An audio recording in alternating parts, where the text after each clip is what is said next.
Bonjour, chers fidèles amis internautes de Welcome TV, bienvenue dans votre page de l'information. Nous en démarrons avec l'ancien ministre Mansour Faye qui a été convoqué hier par la commission d'instruction de la Haute Cour de justice. Selon notre source, à l'issue de son audition, il a été inculpé puis placé sous mandat de dépôt dans le cadre de l'enquête sur la gestion des fonds liés à la force Covid-19. Le maire de Saint-Louis est notamment soupçonné de surfacturation dans l'acquisition de riz pour un montant estimé à 2,749 milliards de francs CFA.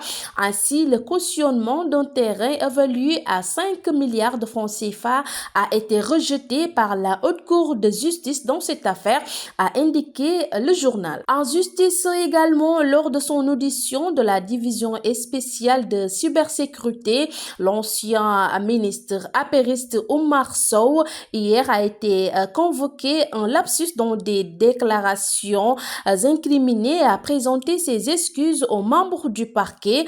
Pour rappel, il est placé sous mandat de dépôt pour diffusion de fausses nouvelles. Il sera jugé ce mercredi 28 mai en flagrant délit. L'annonce du boycott de la journée du dialogue national du 28 mai par l'Alliance pour la République APR ne passe pas inaperçue. Selon Mamadou Lamine Sarr, cette décision, bien que surprenante, ne constitue pas nécessairement une contradiction aux yeux de ses auteurs.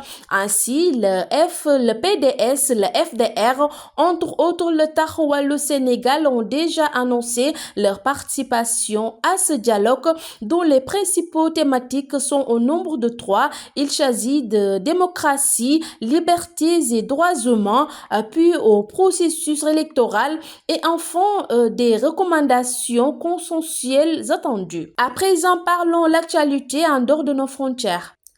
De nombreux Israéliens ont défilé hier lundi 26 mai à Jérusalem-Est lors d'une marche émaillée d'échauffourées avec des Palestiniens à l'occasion des célébrations annuelles marquant l'occupation par Israël de la partie orientale de la ville sainte, la journée de Jérusalem qui commémore ce qu'il estime être la réunification de la ville. Cependant, le ministre israélien de la Sécurité national Itamar Ben s'est rendu sur l'esplanade des mosquées, troisième lieu saint de l'islam et site le plus sacré du judaïsme. Et enfin, terminons avec la page sportive.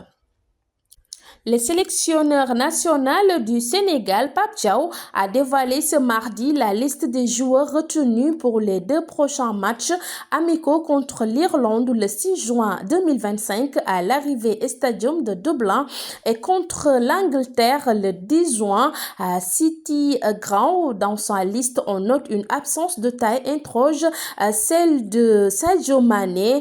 Face à la presse, il est revenu sur les raisons de ce choix stratégique à quelques mois des éliminatoires du Mondial 2026 et de la CAN 2025.